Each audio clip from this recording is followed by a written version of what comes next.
ओम नमः शिवाय। नमस्कार दोस्तों, स्वागत है आपका हमारे YouTube चैनल पर। आज के इस वीडियो में हम जानेंगे रुद्र संहिता के बारे में, जो शिव पुराण का एक महत्वपूर्ण हिस्सा है। रुद्र संहिता में भगवान शिव की विभिन्न रूपों, उनकी लीलाओं और भक्ति मार्ग के रहस्यों का वर्णन है।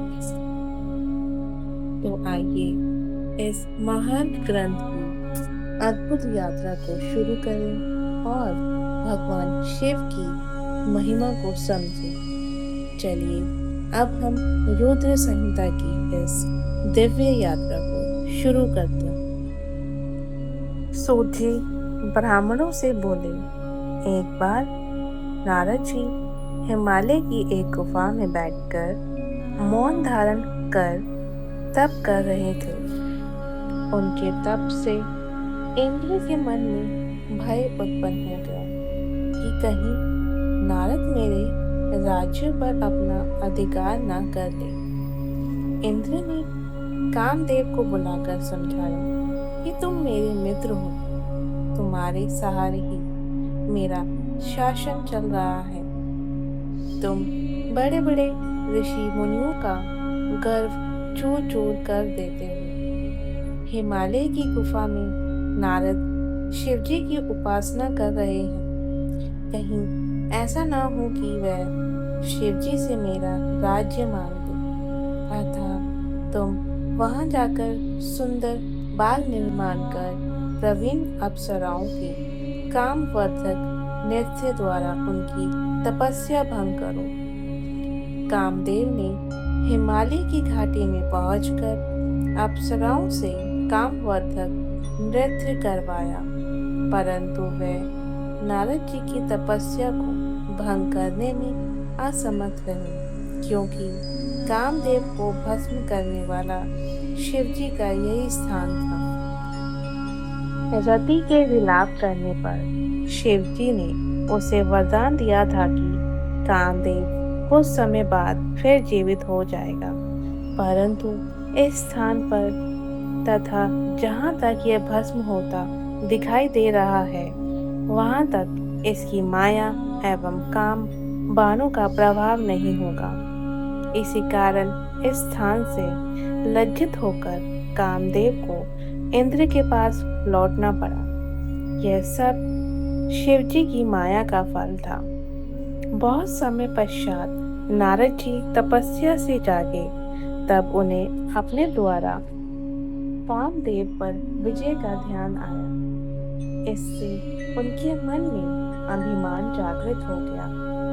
नारद अपनी इस विजय को बताने भगवान शिव के पास कैलाश पर्वत पर गए। नारद जी ने शिव जी को प्रणाम किया और गर्व में भरकर कामदेव पर अपनी विजय का समाचार सुने। शिव जी ने नारद की प्रशंसा की और बोले, हे नारद, तुम धन्य हो, परंतु इस प्रसंग को अन्य देवी देवताओं से मत कहना, विशेषकर विष्णु जी को मत बताना, परंतु शिव जी की माया को कौन टाल सकता। नारद जी ने ब्रह्मलोक में जाकर ब्रह्मा जी से सब बात बता दी। ब्रह्मा जी ने शिव जी का ध्यान कर सब बात जान ली कि भगवान शिव ने नारद से यह प्रसंग किसी को ना बताने को कहा था। नारद जी का अभिमान बढ़ने लगा। यह सब शिव जी की ही लीला का फल था। नारद जी ये कथा सुनाने विष्णु लोक में पहुंच गए। विष्णु जी ने नारद को आते देखकर आसन से उठकर उन्हें प्रणाम किया और प्रेम से पूछने लगे, आपका आगमन कहाँ से हो रहा है। विष्णु जी की बात सुनकर नारद जी ने गर्व से अपनी कामदेव पर विजय की संपूर्ण कथा कह सुनाई। विष्णु जी ने नारद जी से कहा, हे मुनि, काम तो भक्तिहीन व्यक्तियों को सताता है, तो आप ब्रह्मचारी, तपस्वी और ज्ञानी एवं वैरागी हैं। आपको यह विकारी काम कैसे सता सकता है? विष्णु जी की यह बात सुनकर नारद जी गर्व में भरकर बोले, यह सब आपकी कृपा है। कामदेव की क्या औकात है जो मेरा कुछ बिगाड़ सके। इतना कहकर नारद जी विष्णु लोक से चल दिए। नारद जी के चले जाने पर भगवान विष्णु ने अपनी अद्भुत माया रची। नारद जी के रास्ते में एक नगर का निर्माण करना। उसके राजा का नाम शीलनिधि रखा। उसकी एक सुंदर गुणशील पुत्री थी। उस दिन उस कन्या का स्वयंवर हो रहा था। उसमें अनेक प्रदेशों के राजा व राजकुमार आए हुए थे। नारद जी नगर की शोभा को देखकर मोहित हो गए। नारद जी भी उस सभा में पहुंचे। राजा ने उठकर उनका स्वागत किया और उनकी पूजा की। राजा ने अपनी कन्या को बुलाकर उनके चरणों में उपस्थित किया। राजा ने नारद जी से पूछा, महाराज, आप तो त्रिकालज्ञ ज्योतिषी हैं, इसको कैसा वर मिलेगा? नारद जी उसके सौंदर्य को देखकर उस पर मोहित हो गए। वे बोले, राजन, तुम्हारी कन्या तो साक्षात भगवती लक्ष्मी स्वरूपा है। इसको त्रिलोकी का स्वामी शिवजी के समान वीर यशस्वी पति प्राप्त होगा। इतना कहकर नारद जी वहां से चल दिए। उनके हृदय में विकार पैदा हुआ कि यह कन्या मुझे मिलनी चाहिए, परंतु राजाओं के सामने यह मुझे स्वीकार नहीं करेगी, क्योंकि सब स्त्रियां रूपवान पति चाहती हैं। इस कारण मैं भगवान विष्णु का रूप धारकर सभा में जाऊं तो काम बन सकता है। ऐसा सोचकर नारद जी भगवान विष्णु के पास पुनः गए। उन्होंने भगवान विष्णु को नमस्कार करके शीलनिधि की कन्या के बारे में बताया। मैं उसे पाने की इच्छा से आपके पास आया हूँ। आप मुझे अपना रूप प्रदान करने की कृपा करें। भगवान विष्णु ने कहा, हे नारद, आप वहां पहुंचे, मैं तुम्हारा हित करूंगा। वहां पहुंचने पर भगवान विष्णु ने नारद को अपना रूप ना देखकर उन्हें वानर का सा मुख प्रदान किया। हरि वानर के भी कहते हैं। इस तरह भगवान ने यहाँ भक्त का हित भी किया तथा झूठे भी नहीं बने। वहाँ नारद जी राजाओं की सभा में बैठकर प्रसन्न होने लगे। वह अपने को इंद्र के समान शोभा वाला समझकर ऐंठ कर बैठ गए। वहाँ पर दो रुद्रगण भी ब्राह्मण के वेश में उपस्थित थे। वह नारद जी की रक्षा करने के लिए उपस्थित थे। नारद जी के वानर रूप को केवल कन्या ने ही देखा था। इस भेष को रुद्रगण भी जान गए थे। वह उनकी हंसी उड़ाने लगे। जब कन्या स्वर्ण की जयमाला लेकर स्वयंवर में उपस्थित हुई तो नारद को देखकर क्रोधित हो गई। उसने नारद जी की तरफ मुंह उठाकर भी नहीं देखा। वहां राजा के वेश में विष्णु जी भी उपस्थित थे, जो कन्या को विवाह करके ले गए। रुद्रगणों ने नारद जी से कहा, आप दर्पण में जाकर अपना चेहरा देखो जो वानर का सा बना हुआ है। जब नारद जी ने अपना मुख दर्पण में देखा तो क्रोध में भरकर उन्होंने रुद्रगणों को श्राप दे डाला कि तुमने मेरी हंसी उड़ाई है, अतः दोनों राक्षस बन जाओ। रुद्रगण चुपचाप श्राप को ग्रहण करके शिवलोक को चले गए। नारद जी शिवजी की माया को ना समझकर क्रोध में भरकर जल में अपनी परछाई देखकर विष्णु जी के पास गए और क्रोध में भरकर बोले, तुम दुष्ट, कपटी और मलिन मन वाले हो। तुम दूसरों को सुखी होता नहीं देख सकते। तुम पूरे मायावी हो। तभी तो तुमने मोहिनी रूप धरकर दैत्यों को अमृत पिलाया और कलश छीन लिया था। तुमने मुझे स्त्री क्लेश से दुखित किया है और स्वयं कपट पूर्वक राजा का रूप धारण कर लिया। अतः तुम मनुष्य रूप में राजा बनकर स्त्री क्लेश से दुखी होंगे। तुमने मेरा वानर का मुख किया है, अतः वानर ही तुम्हारी सहायता करेंगे। विष्णु भगवान ने शिव जी की कृपा से यह श्राप स्वीकार कर लिया। जब शिव जी की माया का पर्दा हटा तो विष्णु जी के साथ जो कन्या थी वह अदृश्य हो गई। नारद एवं विष्णु जी अपने असली रूप में परिणित हो गए।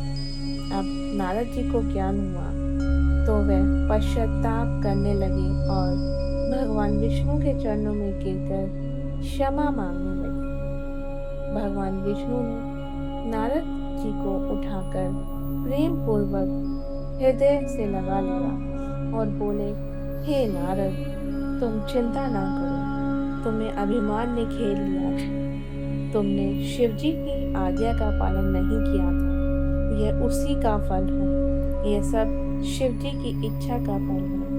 अब तुम शिव जी के 100 नामों का प्रेम सहित जाप करो, इससे तुम्हारे सभी पाप समाप्त हो जाएंगे। नारद जी मृत्युलोक में पहुंचकर शिवलिंग के दर्शन करने लगे। मृत्युलोक में उन 2 रुद्र गणों ने नारद जी को देखकर उनसे श्राप मुक्ति का उपाय पूछा। तब नारद जी ने बताया, हे रुद्र गणों, उस समय शिव जी की माया से मेरी मति मारी गई थी। इससे मोहवश मैंने तुम्हें श्राप दे दिया था। इसलिए अब श्राप से मुक्ति का उपाय सुनो। तुम दोनों मुनि के वीर्य से राक्षसी कुल में जन्म लोगे। तुम प्रतापवान और वैभवशाली बनोगे। तुम सदा शिव जी के भक्त बने रहना। कई वर्षों के पश्चात भगवान श्री राम का अवतार होगा। तुम उनके हाथों मारे जाओगे, तब तुम्हारा उद्धार हो जाएगा। मृत्युलोक में नारद जी शिव तीर्थों का भ्रमण करने के पश्चात ब्रह्मलोक में गए। वहां पर ब्रह्मा जी को प्रणाम कर विष्णु स्वरूप को समझकर शिव जी की कृपा और प्रसन्नता के विषय में उनसे पूछा। ब्रह्मा जी बोले, हे पुत्र, तुमने यह बहुत ही लोक कल्याणकारी प्रश्न पूछा है। महाप्रलय के समय समस्त स्थावर जंगम नष्ट हो गए थे। सूर्य, चंद्रमा, ग्रह, तारे, वायु, पृथ्वी, जल सब नष्ट हो चुका था। केवल आकाश ही शेष बचा था।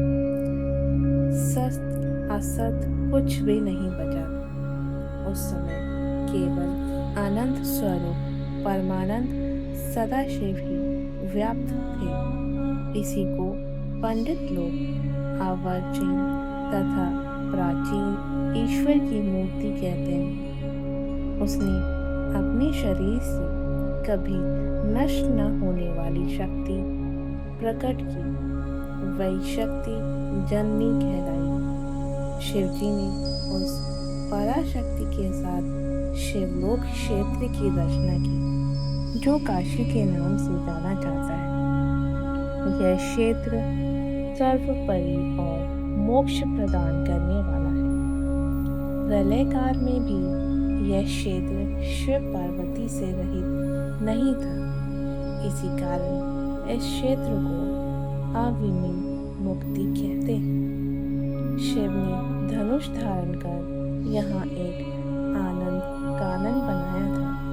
उसमें शिव पार्वती ने रमन करते हुए पुरुष के निर्माण की इच्छा व्यक्त की और सोचा कि उसे काशी का भार सौंपकर काशी में शांति से शयन करेंगे। यह निश्चय कर दशम भाग के दशम अंश से सुधा रूप आसव का श्राप किया, जिससे त्रिलोकी में एक अन्य पुरुष का आविर्भाव हुआ। शिवजी ने उस पुरुष का नाम विष्णु रखा। शिवजी ने विष्णु को सर्व साधन प्राप्त करने के लिए तप करने को कहा। तप करने से विष्णु के शरीर में अनेक जल धाराएं प्रकट हुई। विष्णु ने थक कर शयन किया, फिर उनमें सभी तत्वों की उत्पत्ति हुई। इसके बाद संसार की पंचभूत तथा पंच तंत्र मात्राएं आदि से सृष्टि हुई। ब्रह्मा जी ने नारद को बताया, नारायण के जन्म में शयन करते समय शिव जी की इच्छा से उनकी नाभि में कमल की उत्पत्ति हुई, जिसका अनंत योजन विस्तार और ऊंचाई थी। उनके साथ शिवजी ने मुझे पैदा किया। मेरे चार मुख, लाल मस्तक तथा त्रिपुंड धारण करने वाला था। मैंने उस समय कमल के अतिरिक्त किसी को नहीं देखा। मैं अपने तथा अपने कर्ता के संबंध में जानना चाहता था। बुद्धि विकसित होने पर कमल की नाल में मैं नीचे को उतरा। एक एक नाल को पकड़कर मैं 100 वर्ष तक नीचे को उतरता चला गया, परंतु मुझे कमल की जड़ का ज्ञान न हो सका। फिर नाल के रास्ते बाहर निकला तो कमल की कली मिली। उस समय मुझे एक वाणी सुनाई दी कि तप करो। मैं तप करने लगा। 12 वर्ष तक तप करने पर 4 पूजाधारी मंगल रूप वाले सुंदर विष्णु जी प्रकट हुए। मैंने उनसे पूछा, तुम कौन हो? संसार का कर्ता ब्रह्म अविनाशी तो मैं हूँ। विष्णु क्रोध में भरकर बोले, तुम्हारा कर्ता तो मैं हूँ। तुम मेरी नाभि से उत्पन्न मेरे अंश हो। यह चराचर संसार मुझ में स्थित है। तुम मेरी शरण में रहो। मैं सब दुखों से तुम्हारी रक्षा करूँगा। इससे हम दोनों में भयंकर युद्ध होने लगा तथा इसी बीच में हमारे मध्य में एक लिंग प्रकट हुआ। हम दोनों ने युद्ध को बंद कर उस लिंग को नमस्कार किया। तब वास्तविक रूप में दर्शन करके लिंग की स्तुति करने लगे। ब्रह्मा जी ने नारद को बताया, उस समय आकाश से गंभीर वाणी में ओम की ध्वनि होने लगी। विष्णु जी ने लिंग में भी ओम आदि अक्षरों को देखा। हम विचार करने लगे कि यह कहाँ से प्रकट हुआ है। उसी समय एक ऋषि प्रकट हुए। विष्णु जी ने ऋषि से पूछकर शिव जी का ज्ञान प्राप्त किया। उन्होंने बताया कि एक ओंकार के द्वारा ही शिव जी को जाना जा सकता है। ये एकाक्षर ओम सत्य, आनंद, अमृत, परातर ब्रह्म है।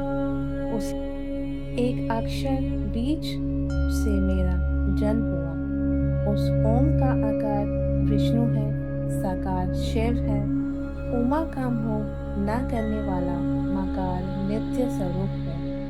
स्वर्ण में इसी से उत्पन्न हुआ, जो ऊपर के भाग से आकाश तथा नीचे के भाग से 5 तत्वों वाली पृथ्वी प्रकट हुई। इसके बाद 38 अक्षरों वाला वह मंत्र प्रकट हुआ, जो बुद्धिदायक धर्म अर्थ का साधक है। फिर मृत्युंजय मंत्र उत्पन्न हुआ, जिसमें ओम जूसा अथवा त्र्यंबकम यजामहे इत्यादि कहा जाता है। इसके साथ ही 5 अक्षर मंत्र ओम नमः शिवाय है तथा यमसो चिंतामणि मंत्र उत्पन्न हुआ। दक्षिण मूर्ति मंत्र भी उत्पन्न हुआ। इसके पश्चात तत्मासी महावाक्य उत्पन्न हुआ। विष्णु जी ने इन सभी मंत्रों को जपना प्रारंभ किया और हम दोनों ने प्रसन्नचित्त होकर स्तुति प्रारंभ की। विष्णु जी की स्तुति से भगवान शिव प्रसन्न हो गए। उन्होंने मुझे और विष्णु को वेदों का उपदेश दिया।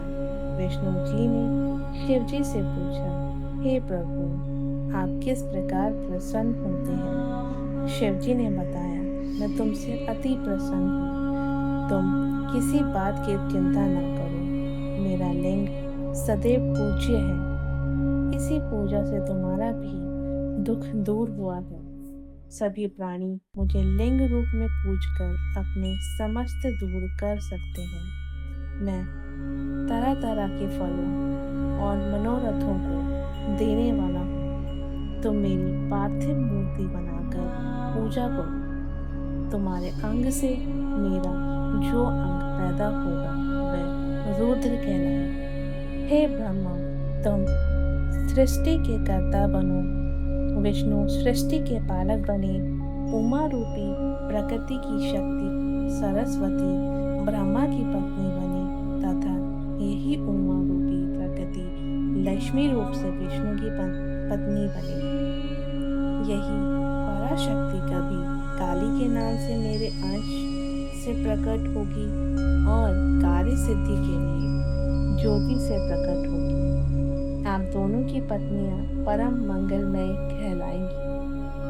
शिव जी बोले, हे विष्णु, तुम सदैव तीनों लोकों में पूज्य और मान्य रहोगे। ब्रह्मा द्वारा रची गई सृष्टि के लोगों के दुख दर्द को तुम ही दूर करोगे। अनेकों अवतार ग्रहण करके तुम जीवों का उद्धार करोगे। हे नारद, इतना कहकर विष्णु को मेरा हाथ पकड़ाकर शिव जी ने कहा कि तुम इसके दुख में सहायता करो। तुम सबके अध्यक्ष और मुक्ति के दायक हो। हे हरि, यदि तुम पर कोई संकट आ पड़े तो तुम मुझ रुद्र का भजन करना। जो मेरे आश्रय में आ जाता है उसके सभी दुख दूर हो जाते हैं।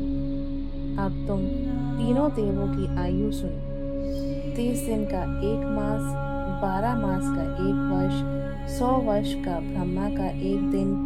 इस प्रकार वर्ष प्रमाण से ब्रह्मा की आयु 100 वर्ष, विष्णु का 1 दिन ब्रह्मा के 1 वर्ष के बराबर है। उनकी आयु इसी प्रमाण से 100 वर्ष तक है। विष्णु 1 वर्ष रुद्र के 1 दिन के बराबर तथा इसी से तुमसे भी 100 वर्ष की आयु वाले शिव की का उत्थान तो आश्चर्य है। फिर शिव जी अपना वरद हाथ विष्णु के मस्तक पर रखकर अंतर ध्यान हो गए। तभी से इस लोक में लिंग की पूजा का प्रचलन प्रारंभ हुआ। ब्रह्मा जी नारद से बोले, तो मैं लिंग पूजन की संक्षिप्त विधि बताता हूँ, ध्यान पूर्वक सुनो, क्योंकि विस्तार से बताने पर तो यह सैकड़ों वर्षों में भी पूरी नहीं हो सकती। शिव जी की पूजा भक्ति के साथ करनी चाहिए। प्रातःकाल ब्रह्म मुहूर्त में उठकर गुरु एवं शिव जी का स्मरण करना चाहिए तथा भगवान श्री हरि का ध्यान करना चाहिए। इसके साथ साथ अन्य देवताओं तथा मुनियों का भी ध्यान करना चाहिए। शिव स्तोत्र का पाठ करें। इसके बाद लघु शंका और दीर्घ शंका को जाना चाहिए। दक्षिण दिशा में मल त्याग करना चाहिए। मल त्याग के बाद 5 बार हाथ धोने चाहिए। बाएं हाथ को 10 बार और दोनों हाथ को मिलाकर 7 बार मिट्टी से मालिश, लिंग और गुदा को भी मिट्टी लगाकर 1 बार स्वच्छ करें। दोनों पैरों में 3 बार मिट्टी लगाकर 3 बार हाथ से साफ करें।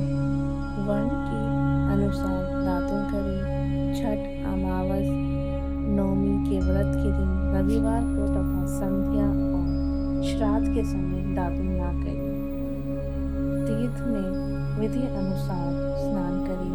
संध्या वंदना एकांत में करें। इसके पश्चात प्रथम गणेश जी का पूजन करके विधि पूर्वक शिव जी का पूजन करना चाहिए। आसन पर बैठकर 3 अचमन करें। शिव जी की स्थापना हवन कर प्राणायाम करें, फिर ध्यान करें, प्रणव से शिलान्यास करें, फिर शिव जी पर वेद मंत्रों से सहस्त्र जल चढ़ाएं, शिव जी पर चंदन पुष्प आदि चढ़ावें, नाना प्रकार के वेद मंत्रों से शिव स्तुति करें, उन्हें नमस्कार करें, अर्घ्य देकर शिव जी के चरणों में फूल अर्पित करें। इसके पश्चात प्रणाम करके उनकी आराधना करें।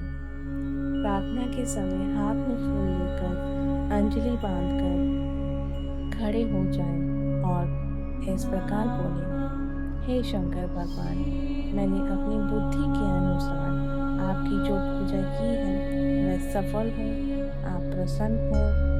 इतना कहकर फूलों को शिव जी के सिर पर छोड़ें, बची हुई सामग्री हटाकर प्रणाम करें, अघोर मंत्र से प्रार्थना करें और बम बम महादेव का उच्चारण करें। ब्रह्मा जी ने नारद को बताया, मैं एक बार मुनियों के साथ क्षीर सागर पर विष्णु जी के साथ स्तुति करने गया। स्तुति में प्रसन्न होकर विष्णु जी ने कहा, हे देवताओं, आप लोग यहाँ पर किस लिए पधारे हैं? तब मैंने कहा, हे भगवान, दुखों को दूर करने वाली सेवा हम किसकी करें? हे देवताओं, यह तो तुम पहले ही देख चुके हो और अब भी देख रहे हो, फिर ऐसा क्यों पूछते? भगवान शिव ही सब दुखों को दूर करने वाले और परम सेव्य हैं। सुख चाहने वालों को कभी भी शिव जी की पूजा करनी नहीं छोड़नी चाहिए। मनुष्य को सभी प्रकार के सुख शिव जी की पूजा करने से प्राप्त होते हैं। इसके अतिरिक्त मुक्ति भी मिल जाती है। विष्णु जी की बात सुनकर सभी देवताओं ने शिव जी को प्रणाम किया और सभी कर्मों की सिद्धि के लिए शिवलिंग की पूजा अर्चना करने लगे। विष्णु भगवान की आज्ञा से विश्वकर्मा ने सभी देवताओं को पूजन के लिए शिवलिंग प्रदान किए। पद्मराग मणि का लिंग इंद्र को, सोने का कुबेर को, पीतमणि का धर्मराज को, श्याम वर्ण का वरुण को, नीलमणि का लिंग विष्णु को, स्वर्णमय लिंग ब्रह्मा को, चांदी का लिंग विश्वदेव को, पीतल का लिंग वासुओं को, स्फटिक मणि का लिंग अश्वनी कुमारों को, तांबे का लिंग लक्ष्मी को, मोती का लिंग आदित्य को, वृक्ष का लिंग चंद्रमा एवं ब्रह्मा को, ब्रह्माओं की पत्नियों को मिट्टी का लिंग, नागों को चंदन का लिंग, देवों को मक्खन का लिंग, योगियों को भस्म का लिंग, यज्ञों को दही का लिंग, छाया को मिट्टी का लिंग प्रदान किया। इस प्रकार सभी को जब लिंगों की प्राप्ति हो गई, तब मैं विष्णु जी के वचनों को मानकर देवताओं सहित घर को लौट आया। सभी को लिंग पूजा विधि बताई और उनसे कहा, जब तक ज्ञान प्राप्त न हो जाए तब तक देवतागण विधि के साथ लिंग की पूजा करते रहे।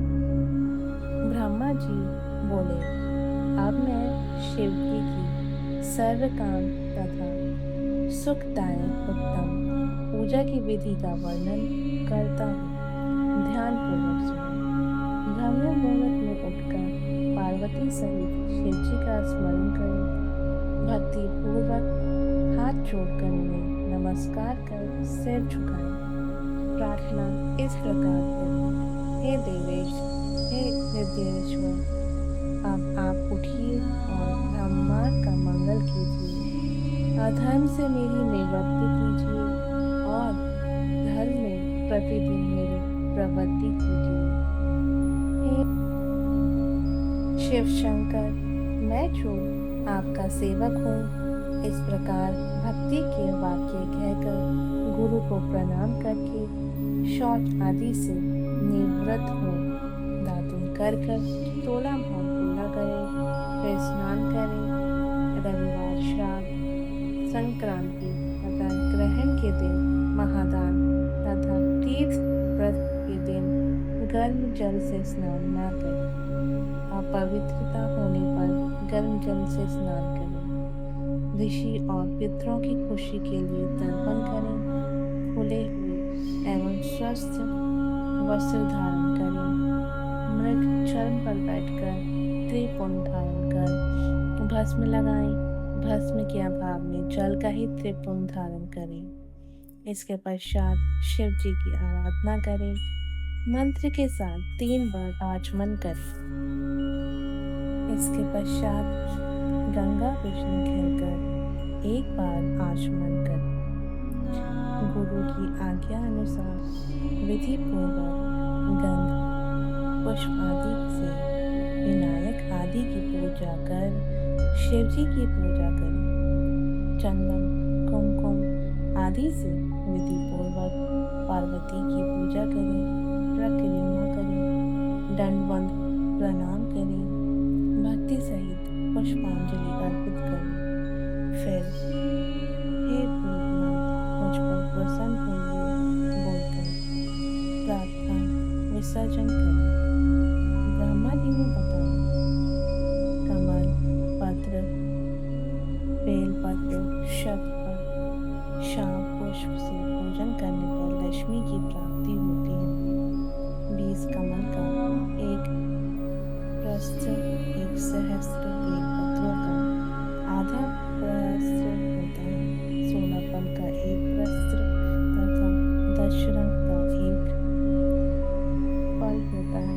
इस तौल के अनुसार तराजू पर तौल सकाम पूजे तो सब कामनाओं की सिद्धि होती है। 10 करोड़ पूजन करके मनुष्य राज्य प्राप्त कर सकता है। हे मुनि ईश्वरों, शिवलिंग पर चावल, धूप, दीप, चंदन आदि चढ़ाएं। सहस्त्र जलधारा से स्नान कराएं। धूप, दीप, नैवेद्य आदि से पूजा करें। सघोपान पूजा करके भोग राज्य प्राप्ति होती है। रोगों से मुक्ति के लिए 50 कमल पुष्प चढ़ावें। कन्या का इच्छुक व्यक्ति 25,000 कमल पुष्प चढ़ावें। विद्या हेतु धृत चढ़ावें। मरण में 1 लाख से, मोहन में 50,000 से एवं राजा को वश में करने के लिए 10 लाख पुष्पों से पूजा करें एवं इतना ही जप करें। ज्ञान के लिए 1 करोड़ एवं शिव दर्शन के लिए आधा करोड़ पुष्पों से पूजा करें। कार्य सिद्धि हेतु मृत्युंजय का 5 लाख जप करें। मुक्ति का इच्छुक व्यक्ति उषा से पूजन करें। आयु लंबी चाहने वाला व्यक्ति 1 लाख दुर्भा चढ़ावे। पुत्र का इच्छुक व्यक्ति 1 लाख धतूरे के फूलों से पूजा करे। धतूरों की डंडी यदि लाल रंग की हो तो शिव जी मुक्ति प्रदान करते हैं। प्रताप के लिए आँख के फूल चढ़ावे। कनेर के पुष्पों से रोग दूर होते हैं तथा वस्त्र एवं संपत्ति की कमी नहीं रहती। राई के पुष्प चढ़ाने से शत्रु की मृत्यु निश्चित है। चंपा और केतकी के फूलों को छोड़कर शिव जी पर सभी प्रकार के फूल चढ़ावे जा सकते हैं। चावलों को चढ़ाने से लक्ष्मी की वृद्धि होती है। 1 लाख पल तिल चढ़ाने से महापाप का नाश होता है। 1 लाख या 8 प्रस्त्र जो चढ़ाने से स्वर्ग सुख की प्राप्ति होती है। ज्वर शांति के लिए जलधारा मंगल देता है। इसमें रुद्र जाप, मृत्युंजय जाप, रुद्र सूक्ष्म आदि का जाप श्रेष्ठ होता है। गंगा जल से मुक्ति प्राप्त होती है। नारद से ब्रह्मा जी बोले, जब शिव जी अंतर्ध्यान हो गए तब मैंने हंस का और विष्णु जी ने वराह का रूप धारण किया। हंस के ऊपर जाने की गति निश्चित होती है और नीर, शीर, विवेक के कारण तत्व ज्ञान को जानने में तथा तत्व का निर्णय करने में समर्थ है और वराह की गति नीचे उतरने में निश्चल होती है। इसी रूप द्वारा शिवजी ने वराह कल्प रचना चाहा था। इसी दिन से वराह कल्प कहलाया। शिवजी का ध्यान कर मैंने स्थित सृष्टि की रचना प्रारंभ की। प्रथम जल की उत्पत्ति की, उसमें से अंजुलि भर जल से 24 तत्वों का एक अंड बनाया। यह अंड वृहत होता है गया।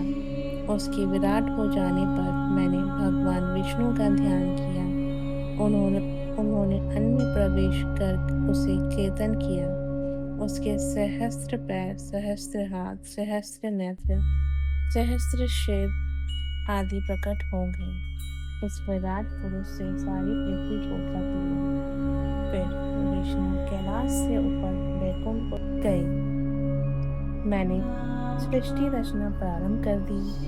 पहले पाप की सृष्टि की, जिसमें आविद्या और तप की प्रधानता थी। इसमें स्थावरों की रचना की। इसके बाद शिवजी का ध्यान करके तिरछे जीवों की रचना की। फिर सात्विकी देवताओं की रचना की। शिवजी की आज्ञा से रजोगुण वाले मनुष्यों की रचना की। इस प्रकार 5 तरह की सृष्टि हो गई। फिर मैं सर्ग, सूक्ष्म भौतिक सर्ग तथा वैकारिक सर्ग उत्पन्न किए।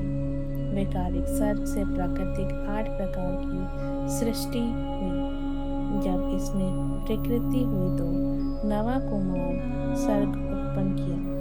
फिर उपयोगी दिग आत्मिक सर्ग उत्पन्न किया, जिसमें सनक आदि को का महान कुमार सर्ग उत्पन्न किया। यह मेरे मानस पुत्र कहलाए। जब मैंने इनसे सृष्टि रचना को कहा तो मेरे नेत्रों से अश्रु टपकने लगे। विष्णु जी के कहने पर मैंने शिव जी का तप किया। इससे मेरी भौहों और नासिकाओं के मध्य से विभूति तथा अर्घ नारीश्वर शिव जी प्रकट हुए। उन्हें देखकर मैं प्रसन्न हो गया। मैं उनसे बोला, हे देव, आप जल और मरण वाली प्रजा की सृष्टि कीजिए। परंतु शिवजी ने यह कार्य स्वयं न कर मुझे ही सौंप दिया। मुझे माया रहित रहने पर वरदान देकर अंतर्ध्यान हो गए। ब्रह्मा जी बोले, हे नारद, इसके बाद शब्द आदि पंचभूतों द्वारा पंचीकरण करके उनसे आकाश, वायु, अग्नि, पृथ्वी, पर्वत, समुद्र, वृक्ष आदि और कालक्रम से युग पर्यंत सभी कालों की रचना की तथा सृष्टि के अन्य बहुत से पदार्थों की मैंने रचना की। परंतु इससे मुझे संतुष्टि नहीं मिली।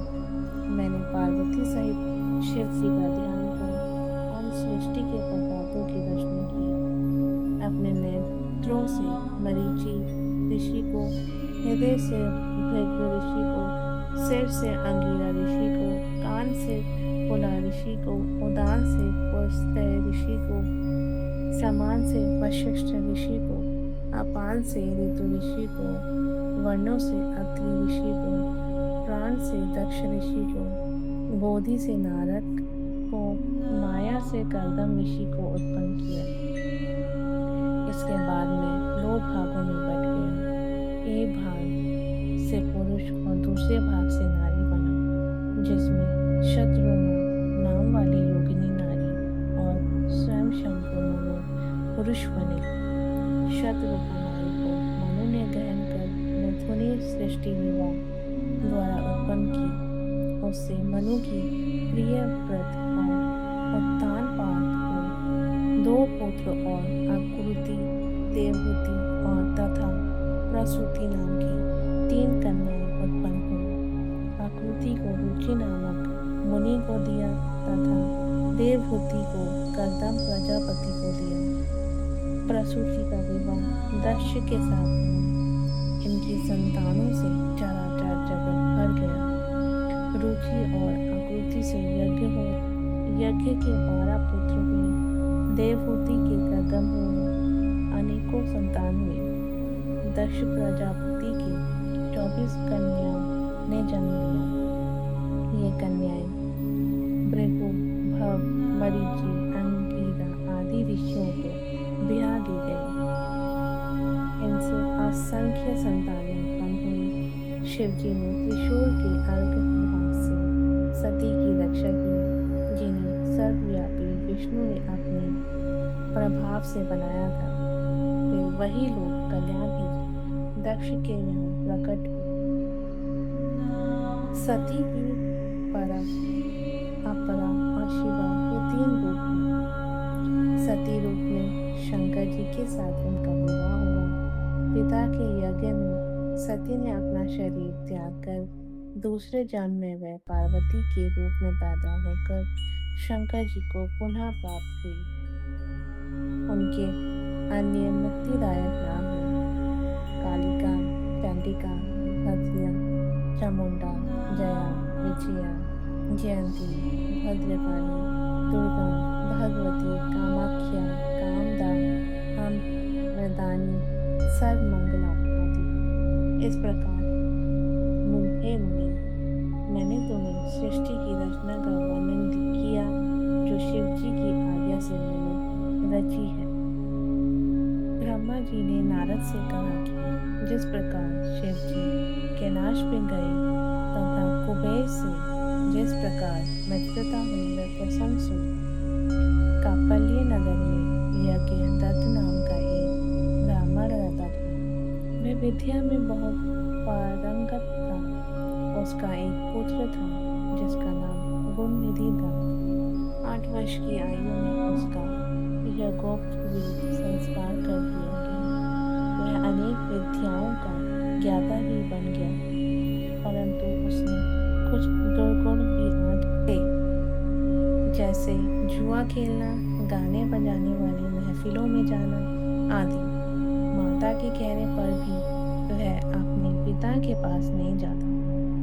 पिता दीक्षा या यज्ञ आदि से निवृत्त होकर लौटने पर पत्नी से जब वह पूछता था कि गुणनिधि कहाँ गया है, तो माता उत्तर देती थी कि यही कहीं अभी अभी चला गया है, शायद पूजा, स्नान या देवताओं के लिए फूल आदि लेने गया होगा। माता अपने अकेले पुत्र गुणनिधि को प्रति समझाती, परंतु वह नहीं सुधरा। एक दिन वह अपने पिता की अंगूठी को चुरा कर ले गया। पिता ने अंगूठी को एक जुआरी के हाथ में देखा तो उससे पूछने पर ज्ञात हुआ कि यह तो गुणनिधि जुए में हार गया है। यही नहीं, वह जुए में काफी धन भी हार गया है। जुआरी कहने लगा, आश्चर्य है कि आप जैसे ज्ञानी पंडित अपने पुत्र को नहीं जानते। यज्ञदत्त का सिर लज्जा से झुक गया। वह लज्जावश सिर और मुंह को वस्त्र से ढककर अपने घर आया। वह अपनी पत्नी से बोला, तेरा पुत्र गुणनिधि कहाँ गया है और मेरी अंगूठी कहाँ है? पत्नी बोली, मुझे इस समय याद नहीं है, मैं कहीं रखकर भूल गई हूँ। यज्ञदत्त गुस्से से बोला, सत्य कह रही हो? निकम्मे पुत्र को जन्म देने वाली तो बड़ी असत्यवादिनी है। मैंने जब भी पूछा गुणनिधि कहाँ है तो झूठ बोलकर मुझे बहला देती थी। अन्य वस्तुएं भी घर से गायब थी। पुत्र को बिगाड़ने में माता का दोष देखकर उसने जल लेकर दोनों को तिलांजलि दे दी तथा किसी दूसरे ब्राह्मण कन्या से विवाह कर लिया। जब ये समाचार ब्राह्मण पुत्र गुणनिधि को मिला तो वह गृह त्याग कर वन में चला गया। कभी माता की ममता तथा कभी पिता की धर्मज्ञता का स्मरण करके वह अपनी मूर्खता पर पश्चाताप करने लगी। इस प्रकार चिंता से व्याकुल सायकाल को एक शिव मंदिर के पास जाकर बैठ गया। वह भूख प्यास से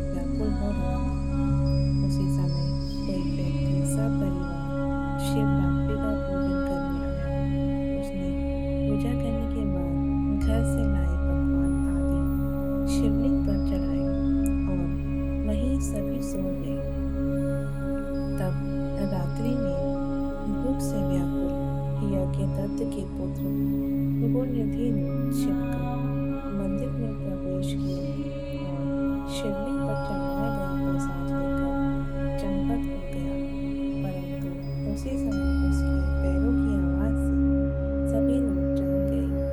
उसे भागते हुए रक्षकों ने पकड़ लिया और उसकी इतनी पिटाई की कि वह मर गया। उसे यमदूत आकर ले जाने वाले थे कि उसी समय शिवजी के पार्षद भी उसे लेने आ पहुंचे। वे यम के दूतों से बोले, हे यमदूतों, इसे छोड़ दो। इसने जहाँ पाप किए हैं वहीं कुछ काम धर्म संबंधी भी किए हैं, जैसे शिवलिंग पर गिरती हुई दीपक की छाया का इसने निवारण किया और रात्रि में इसने वस्त्र फाड़कर दीपक में बत्ती भी डाली। उसी प्रसंग में इसने शिव गुणों का श्रवण भी किया है। व्रत रखकर इसने शिव जी की पूजा व दर्शन भी किया। स्थिर चित्त से द्वार पर बैठा रहा। इस कारण यह हमारे साथ शिवलोक में जन्मा। यह यहाँ कुछ समय रहकर पुनः कलिंग देश का राजा बनेगा। शिव गणों की बात सुनकर यम के दूत अपने लोक को चले गए। जब यह समाचार उन्होंने यमराज को सुनाया तो वे प्रसन्न हुए। वे शिवलोक में कुछ समय रहकर आनंदम नाम के कलिंग देश का राजा हुआ। शिव जी की थोड़ी सी सेवा भी बहुत फलदायक होती है। ब्रह्मा जी ने नारद को बताया, जब मेरा प्रथम कल्प पूरा हुआ तब मैंने मानस पुत्र पुलस्त्य से विश्व का जन्म हुआ। विष्णु की वैश्रवण पुत्र हुआ।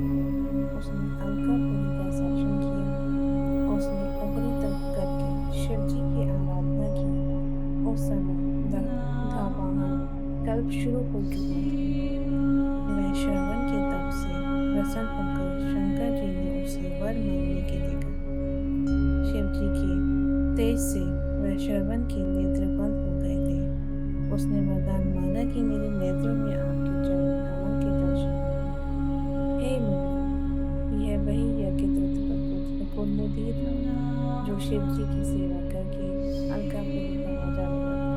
परंतु यहाँ शिव जी के साथ पार्वती को क्रोध सृष्टि की। इससे उसका बायां नेत्र फूट गया। शिव जी ने पार्वती से कहा, यह तुम्हारा पुत्र है, यह तुम्हें क्रोध दृष्टि से कभी नहीं देखेगा। इस कारण मैं इसे निधियों का स्वामी बनाए देता हूँ,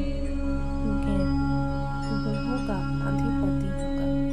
इतना कहकर भगवान शिव ने उसे धनपति का पद दिया और उससे पार्वती के चरणों में प्रणाम कराया।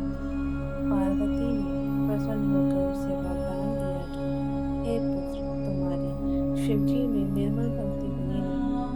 इस प्रकार शिवजी ने उसे वैश्वर नामक स्थान में कुबेर बनाकर अलकापुरी का स्वामी बना दिया। उसी समय उसके पास में ही कैलाश को अपने रहने का स्थान बनाया। ब्रह्मा जी नारद से बोले, अब ये आख्यान सुनो कि जिस प्रकार कुबेर कैलाश पर तपस्या करने आया तथा उसके तपोबल के कारण भगवान शिव वहाँ पहुंचे थे। कुबेर के तप से रुद्र वहाँ पहुंचे और जोर जोर से अपना डमरू बजाने लगे, जिसकी ध्वनि त्रिलोक में पहुंचने लगी। वहाँ पर ब्रह्मा, विष्णु एवं शिव जी अपनी असंख्य गणों के साथ ब्रह्मा जी के अंश से उत्पन्न रुद्र के दर्शनों हेतु आए। कुबेर ने शिव जी का पूजन किया तथा उनका आलिंगन किया और अलकापुरी के नजदीक ही उनका निवास कराया। वहां पर शिव जी की आज्ञा से विश्वकर्मा ने अनेक भवन बनाए। शिव जी सिंहासन पर आरूढ़ हुए तथा ब्रह्मा, विष्णु और देवताओं ने उनकी स्तुति की। शिव जी ने सबकी मनोकामनाएं पूर्ण की। सभी प्रसन्नता पूर्वक अपने अपने निवास स्थानों को प्रस्थान कर गए। आज के इस अद्भुत सफ़र में हमारे साथ जुड़े रहने के लिए आपका बहुत बहुत धन्यवाद। रुद्र संहिता के गहरे और रहस्यमय ज्ञान को समझने की इस यात्रा में हमने भगवान शिव की विभिन्न रूपों और लीलाओं का अनुभव किया। रुद्र संहिता न केवल हमें आध्यात्मिकता का मार्ग दिखाती है, बल्कि हमें जीवन के वास्तविक अर्थ और उद्देश्य को भी समझने में मदद करती है।